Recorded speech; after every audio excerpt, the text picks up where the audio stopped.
Mesdames, Messieurs, bonjour et bienvenue sur Mistral TV, bienvenue dans votre émission Séquence Sport, consacrée donc cet après-midi au rugby avec Olivier Rouzet, donc notre consultant que vous connaissez. Bonjour Olivier, comment vas-tu ? Bonjour à tous et bonjour à toi d'ailleurs, et puis aussi à Nicolas.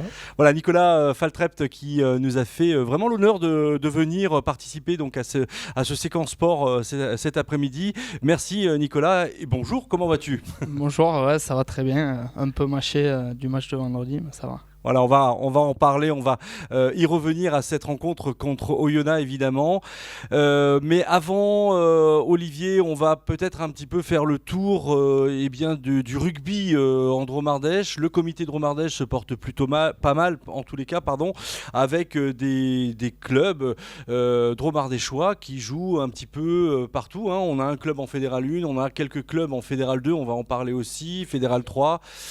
Allez, je te laisse du coup la parole, Olivier. Oui, non, mais bien sûr, il faut un petit peu balayer l'actualité. Donc, on va dire que maintenant, l'équipe phare du comité, c'est devenu le VRDR, puisque c'est celle qui évolue au plus haut niveau de la Pro D2. Donc, c'est elle un petit peu qui est la locomotive.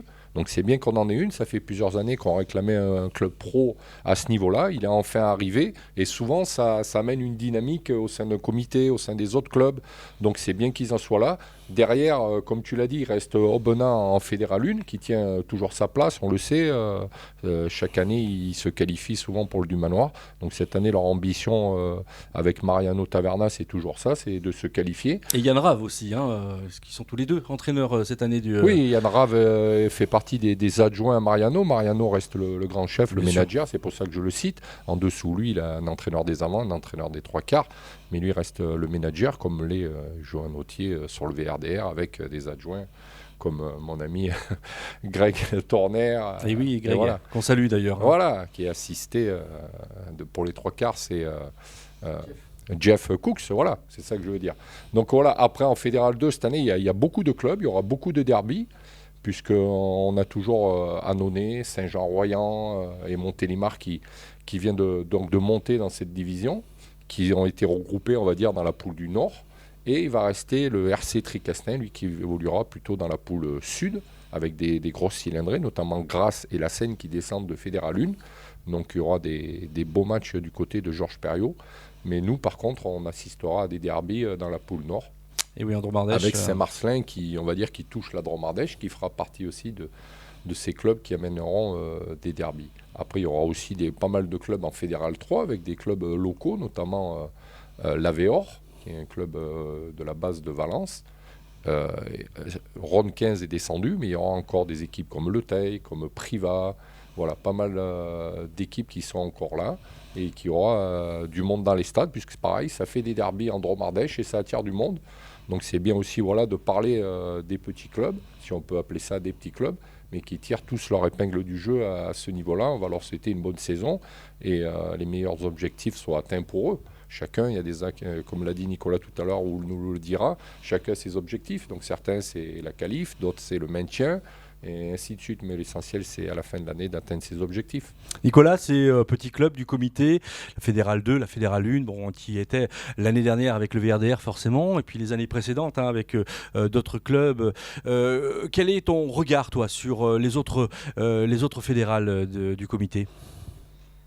Tout simplement que je trouve que c'est une région très rugbystique et que c'est important d'avoir ces clubs autour qui forment les jeunes pour pouvoir accéder au plus haut niveau. Je pense que tout joueur de rugby se doit de donner le meilleur de soi-même. Donc moi je trouve que c'est très bien d'avoir autant de clubs à ce niveau-là, et faut pousser vers le plus haut niveau pour représenter la Dromardèche. Tu as beaucoup joué en Fédéral 1, notamment dans des clubs comme Lille, Limoges. Est-ce que tu as aussi fréquenté la Fédérale 2, la Fédérale 3 Est-ce que ce sont des clubs est-ce que ce sont des fédérations où tu as joué des moi j'arrive de Figeac, je suis né à Figeac, et j'ai fait toute mon école de rugby là-bas. Donc c'est un club de Fédéral 3 actuellement, qui sont montés en Fédéral 1 dans les années 2005 il me semble, et du coup j'ai toujours à cœur de rester proche de ces clubs-là, quoi. La particularité qu'on peut signaler aussi, Roger, c'est que cette année, à Romans, il y aura 2 clubs. Il y aura le RC Romans qui a accédé à la Fédérale 3. Oui, tout à fait, absolument. Donc, il risque d'évoluer pas mal de matchs, je pense, à Guillermoz, en sachant que Guillermoz va être plus ou moins libre, à part les espoirs, je crois, du VRDR qui vont y jouer. Mais voilà, le club du RC Romans, après plusieurs années où ils avaient été battus en finale de ce championnat, ils sont accédés cette année, d'ailleurs, de belle manière, en finale, qu'ils ont gagné, et ils montent en Fédéral 3. Je sais qu'il y a un gros engouement, notamment avec mon ami Bertrand Charrier, qui est le manager entraîneur de ce club, qui a mené une vraie dynamique depuis pas mal d'années. Et il y a de l'engouement, il y a pas mal de joueurs qui les ont rejoints. Je pense qu'ils vont tirer leur épingle du jeu aussi. C'est bien d'en parler parce que le RC Romans était vraiment un club très très formateur. Notamment, il y a pas mal de joueurs qui ont un peu fait la navette entre les deux, quand c'était l'USRP, et qui continuent d'alimenter d'ailleurs. Mais chez les jeunes, il y a toujours une entente avec le RC Romans. Voilà. D'ailleurs, il y a un bassin roman, un bassin valentinois qui permet d'avoir des jeunes qui puissent se former au VRDR et aussi retourner dans leur club respectif. Donc c'est plutôt bien pour la région, quoi. Oui, complètement. Et puis bon, sans oublier aussi les clubs de série. Il y en a moult. Effectivement, en Dromardèche, tu l'as signifié, Nicolas. Là, on reste sur la fédérale, mais oui, il y a beaucoup après de clubs au niveau honneur, promotion d'honneur, série, qui évoluent dans notre championnat Dromardèche. Là, on est resté sur les clubs évoluant au niveau fédéral, bien sûr. Voilà, donc on va peut-être justement, avant de parler du VRDR et de la Pro D2, je souhaitais mettre l'accent sur le club cher à mon cœur du RCAV, puisque beaucoup de recrues se sont proposés en tous les cas, ou ont été recrutés, on va le dire comme ça, c'est un petit peu de la répétition ce que je dis, mais le RCAV d'abord a recruté Alexandre Ferrier, donc un jeune pilier qui vient de Narbonne. Nous avons Enzo de Buizère qui joue en deuxième ligne et qui vient de Bédaride. Nous avons aussi Guillaume Manvi. Alors lui, il vient de Nevers et c'est un demi de mêlée, jeune demi de mêlée. Nous avons aussi Jason Mafutuna, qui lui arrive de Toulouse, un jeune ailier également. Nous avons aussi Julien Hervouet qui lui arrive du centre de formation de Clermont, qui est demi d'ouverture. Nous avons Kurt Haupt, un international allemand, mesdames, messieurs, qui arrive au RCAV et qui a joué jusqu'à présent à Worcester, club anglais qui joue au poste de talonneur. On a Olivier Butler qui lui arrive de Vannes et qui joue au poste de pilier. Nous avons aussi Théo Roche qui lui arrive de Brive et qui lui occupe un poste de centre. Nous avons encore 3 autres recrues intéressantes. Nous avons d'abord Thibaut Domenech qui lui arrive de Nice, de la Fédérale 1, qui joue en 3e ligne. Nous avons Thomas Lacroix qui lui arrive de Saint-Médard, également en Fédérale 1, et qui lui joue demi de mêlée. Et enfin Vincent Alessi qui lui arrive de Grenoble et qui joue en poste d'ailier. Donc de grosses recrues, Olivier, pour le RCAV cette année. Est-ce que ce club a des ambitions ? Alors ce qu'on peut remarquer quand même dans les recrues que tu as fait défiler, c'est que je crois que j'en ai pas vu un qui dépassait les 25 ans. Oui. Voilà, la plupart sortent des centres de formation, fin de contrat espoir et un petit peu, voilà. C'est des parcours qu'a connu Nicolas, il pourra mieux nous en parler, puisque lui aussi il est passé par le centre de formation de Brive, c'est ce qu'on disait tout à l'heure hors antenne. Donc là, voilà, c'est un petit peu le recrutement. J'avais eu Mariano Taverna au téléphone, c'est un petit peu ce qu'il m'avait dit, c'est qu'il y avait beaucoup de joueurs, on va dire, libres ou sur le marché, qui sortaient de ces centres de formation, qui sont pleins de talent. Hélas pour eux, certains n'ont peut-être pas été gardés ou signés pro dans leur club. Et ils feront le bonheur du club de Fédéral 1 de Aubenas, et souvent grâce à ça derrière, après il y en a certains qui ont rebondi dans des plus hauts niveaux parce que voilà, ils sont encore en pleine formation ou évolution. C'est des joueurs, comme je l'ai dit, qui n'ont pas encore 25 ans.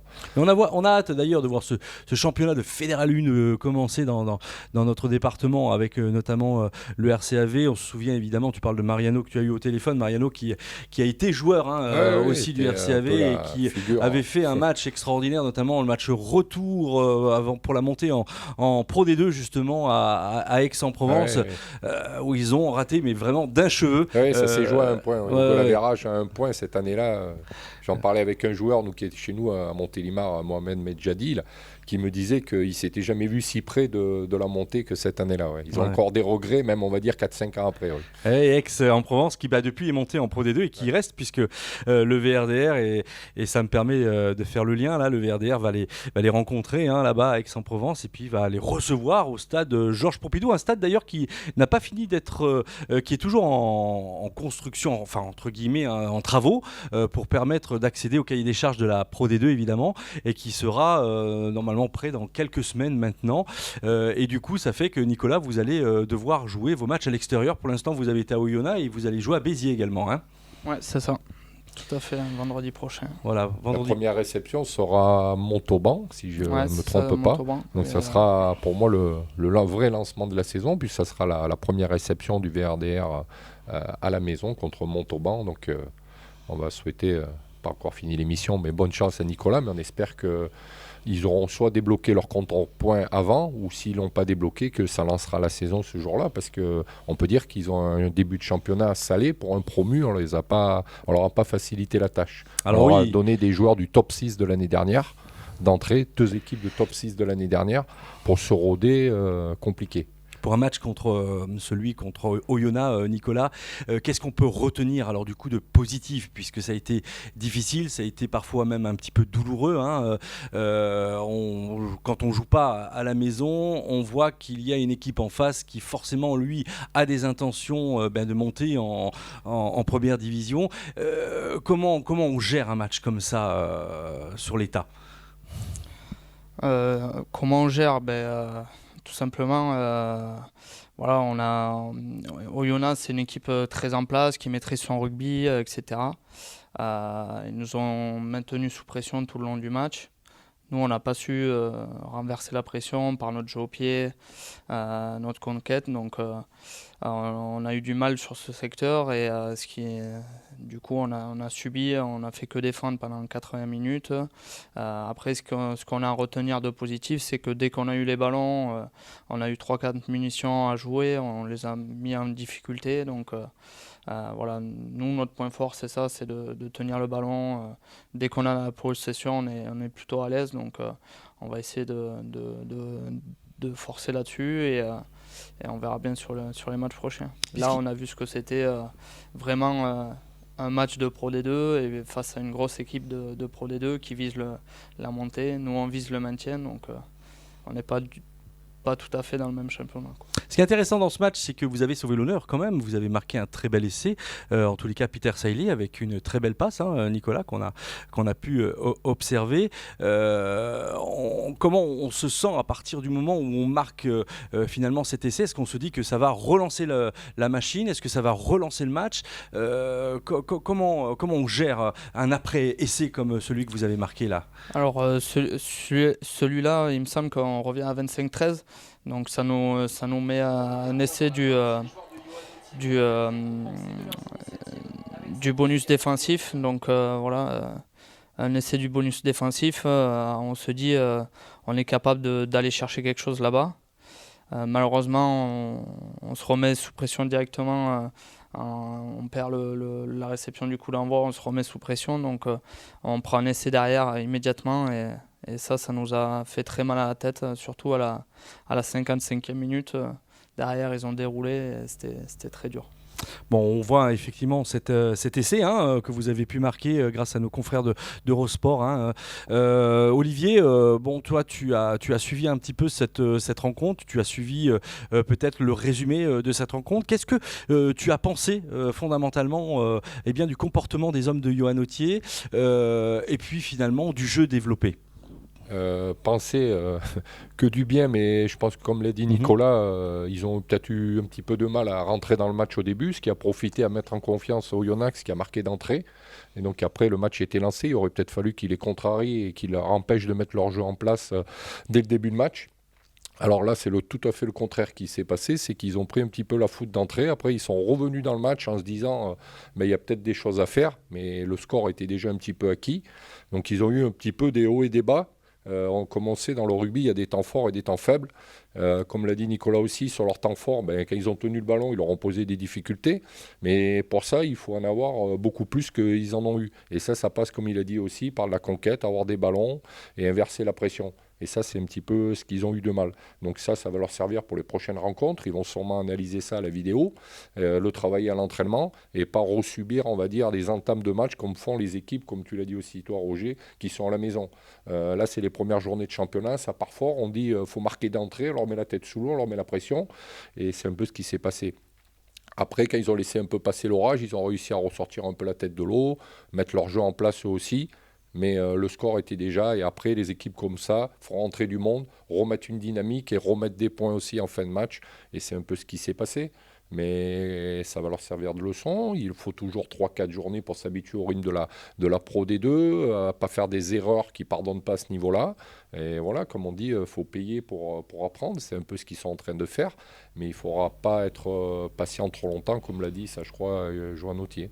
Le promu Rouen a également perdu, Oui, voilà. également ce club que vous avez rencontré en finale. Et, on se souvient Rouen a aussi, fait, par contre, très bonne entame à Montauban, oui, ils ont mené au score. Après, Montauban a dû se faire un peu tirer les oreilles et ont accéléré. On a vu qu'après, Rouen a explosé physiquement pour eux aussi prendre une quarantaine de points. Mais voilà, eux, par contre, avaient fait plutôt une bonne entame en faisant douter leur adversaire, mais ils n'ont pas tenu la distance.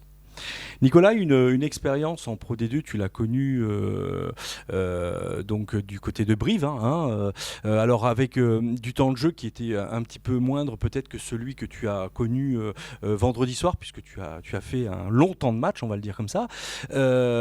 Entre-temps, il y a eu de la Fédérale 1 avec Lille et Limoges, on en parlait depuis tout à l'heure, et depuis l'année 2015-2016, tu as donc été recruté par le club de l'USRP, je dis bien à l'époque, pour aujourd'hui rebondir avec le VRDR.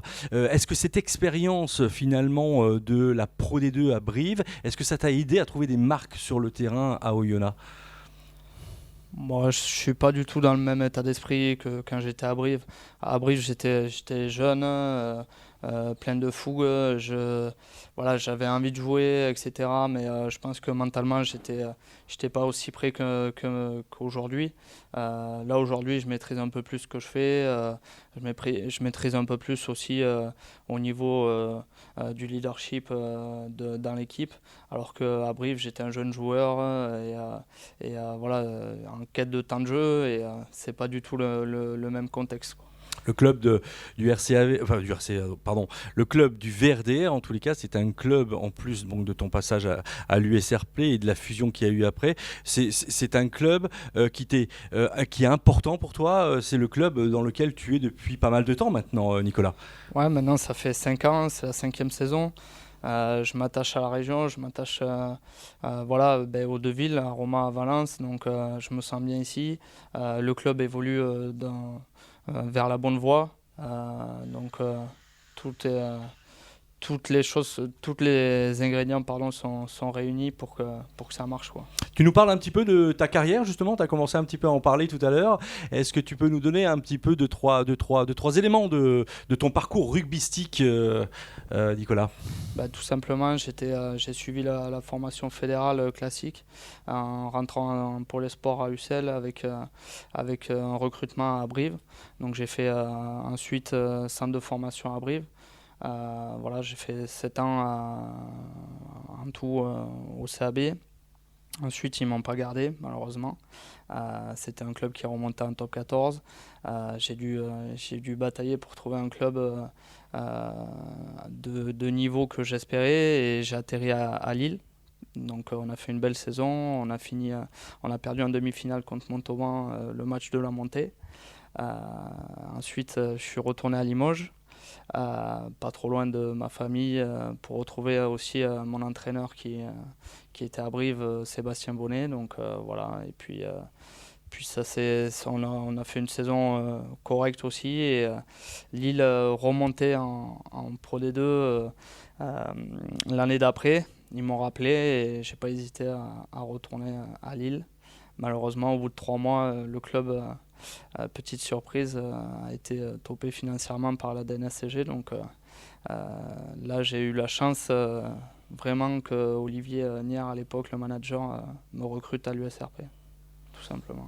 Oui, une belle chance et puis un beau parcours depuis, puisque on te voit régulièrement titulaire en tous les cas dans cette belle équipe du VRDR et tu apportes par en tous les cas ton fond de jeu, en tous les cas tu apportes de très très belles choses au collectif.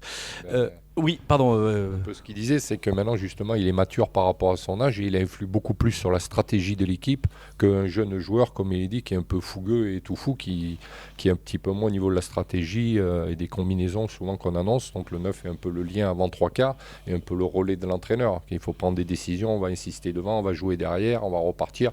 C'est un petit peu le 9. Et là maintenant ce qu'il voulait dire Nico, je pense, c'est que maintenant à son âge, et bien, justement il influe beaucoup plus là-dessus qu'avant. Il était tout fou, il voulait jouer des ballons et voilà, il se souciait pas trop s'il y avait une stratégie ou autre à mettre en place, alors que maintenant on va lui dire bon Nico, quand on est dans telle zone tu fais ça, quand on est dans telle zone, et lui il va l'appliquer parce que voilà, il a la tête maintenant bien ancrée sur les épaules et voilà, je pense que c'est ça. C'est tout à fait ça. Et voilà. Ce qu'on appelle avoir de l'expérience Oui, du coup sur le temps de jeu. Bon. Bien. Du coup, Olivier, alors je voulais un petit peu que tu nous dises, toi, le regard que tu as, toi, sur le VRDR aujourd'hui. Finalement, cette montée l'année dernière, la Fédérale 1, aujourd'hui, eh bien, de la Pro D2, c'est un monde entre les deux. Nicolas en a parlé tout à l'heure. Ton regard, toi, sur ce club-là aujourd'hui, c'est quoi ? Je pense que moi, le VRDR, je l'ai vu grandir parce que Montélimar, Valence, Romans, ça a été le rock, on jouait contre eux. Et il y a eu cette fusion qui a fait beaucoup parler. À tort ou à raison, moi j'ai jamais pris parti parce que je suis neutre justement, c'est pour ça que là je peux aujourd'hui à la limite donner mon avis. Je pense que ça a été bien construit, ça veut dire c'est comme une maison, ils ont mis les fondations avant de mettre le toit quoi. Parce qu'on voit que maintenant justement c'est solide parce qu'ils ont avancé étape par étape. Ils ont toujours eu des projets, là je crois que d'ailleurs il y a un nouveau projet que j'ai entendu 2022, je crois, voilà, on lance 2023, voilà, j'ai oublié une année, on lance un nouveau projet. Voilà, ils ont toujours eu des projets, mais des projets réalistes, pas des projets pour faire la une des journaux. Donc là, je pense que leur projet qui avait été annoncé, Pro D2 au début, ça avait fait un peu rire du monde, mais ils ont construit administrativement, on sent qu'il y a une base, c'est pas qu'un groupe senior et point barre. Derrière, il y a eu des structures qui ont été mises en place. Comme tu l'as dit, il y a en ce moment encore des structures qui se mettent en place sur le stade Pompidou pour pouvoir accueillir ou avoir un stade digne de la Pro D2. Et je pense que oui, ce club a avancé pas à pas et aujourd'hui récolte un petit peu les fruits de son travail. On voit qu'au niveau du centre de formation, ils ont recruté la Stéphane Verret, que je connais très bien, qui est l'ancien directeur du centre de formation du Loup. Qui a resté plus de 10 ans au Loup, qui a formé des joueurs, qui en a vu des internationaux. Donc voilà, je pense qu'ils mettent les gens aux bonnes places. Et après, ça fait son chemin, ça fait du boulot. Aujourd'hui, le recrutement me semble tout à fait correct. Après, on verra sur la durée. Comme je le disais tout à l'heure en antenne avec Nico, il faudra durer sur les 30 journées. Là, déjà, ils en sont à 2 journées. Ils ont 2 joueurs à août. Voilà, ça peut faire sur une saison. Mais mon regard sur le club est plutôt positif au jour d'aujourd'hui parce que je pense que ce qu'ils font, ils le font bien. Et il faut qu'ils continuent dans ce sens-là. Comme je l'ai dit au début de l'émission, que ce soit la locomotive Dromardèche. Voilà, que ce soit sur du long terme et pour le pérenniser. Pas que ça soit juste... voilà. Donc cette année, il faudrait vraiment qu'ils se maintiennent. Vraiment qu'ils se maintiennent. Parce que ça serait vraiment un gros échec s'ils venaient à ne pas se maintenir. Parce que s'ils se maintiennent, ça permettra justement de continuer ce projet et pas de tout, pas recommencer à zéro, mais ça serait quand même un sacré coup de massue après le mal qu'ils se sont donné. Nicolas, les matchs de préparation, ça a été donc des matchs importants. Il y a eu 2 défaites, donc les 2 premières rencontres, et puis une victoire contre Bourgoin. On était là puisqu'on a capté la rencontre en direct pour les téléspectateurs de Mistral TV. Quel a été le regard finalement de Johan Autier sur ces 3 matchs, sur quoi effectivement il a souhaité un petit peu mettre l'accent sur ces 3 rencontres? Je pense qu'il a voulu faire tourner son effectif, voir un peu les recrues, les jeunes, etc., ce qu'ils allaient apporter sur la saison. Donc ça permet de faire des petits réglages, que ce soit sur le système de jeu, en défense, la circulation défensive, la circulation offensive, tout ça. Voilà, je pense pas qu'il ait mis un accent particulier. Si on a mis un accent aussi sur l'état d'esprit. Parce qu'on est un club qui cherche voilà, à se maintenir et si on n'a pas une bonne cohésion de groupe, on n'y arrivera pas. Oui, Donc là-dessus, on y travaille beaucoup et ça va se ressentir au fur et à mesure de la saison. de passer par finalement un championnat l'année dernière en Fédéral 1 où on a tout remporté, sauf cette fameuse finale contre Rouen malheureusement, mais en tous les cas passer de cette dynamique de gagne finalement à cette Pro D2 que l'on découvre et finalement jouer contre Oyonnax, et tu le disais tout à l'heure, tu le soulignais Olivier, rien n'est simple pour jouer à Oyonnax qui lui vise évidemment la montée. C'est quand même deux mondes différents là pour le coup. Hein. Oui, c'est tout à fait. C'est que des matchs de phase finale maintenant. Voilà, on en avait vécu un petit peu l'année dernière face à Blagnac et à Rouen, même Saint-Jean-de-Luz. Voilà, c'était quand même beaucoup d'intensité. Là, ça sera tous les week-ends. On n'a pas vraiment le droit à l'erreur. Ça va aller très vite. Et puis le piège, je pense, c'est qu'on perde confiance en nous, en notre jeu. Donc on va garder la tête haute et on va bosser pour se mettre au niveau. Ouais, c'est des blocs de 4 matchs. Cette année, la Pro D2, ils ont fait un petit peu ça, donc 4 matchs à la suite. Et à la sortie de ces 4 matchs, ils auront un week-end de repos. Donc ils feront un petit peu, je pense, des bilans tous les 4 matchs. Et puis ils cibleront sûrement aussi leur rencontre. Parce que comme l'a dit Nicolas, leur objectif c'est le maintien. Donc voilà, il ne faut pas tout mélanger ou aller chercher des points des fois où c'est impossible. Il faudra peut-être à des moments adopter sûrement un petit peu de retenue et viser des équipes qui joueront dans leur championnat, parce que ça aussi il a signalé, il y aura un peu un top 6 et après il y aura un autre championnat qui est le championnat du maintien, même si bien sûr ils joueront contre toutes les équipes, mais voilà, il y a des moments, je pense que Johan avec le capitaine, ils auront un petit peu des objectifs bien précis sur ce genre de bloc. Nicolas, Olivier, merci beaucoup en tous les cas pour vos analyses respectives. Hein, et puis bonne chance pour la suite de ce championnat, Nicolas. Merci. On espère des victoires du VRDR, hein, on espère que la gagne soit au rendez-vous. Voilà, chers téléspectateurs, cette émission Séquence Sport est terminée, hein, spécial rugby, on va le dire comme ça. Et on se retrouve prochainement sur Mistral TV pour des rencontres sportives comme vous les aimez. A très vite sur Mistral TV de Romardèche.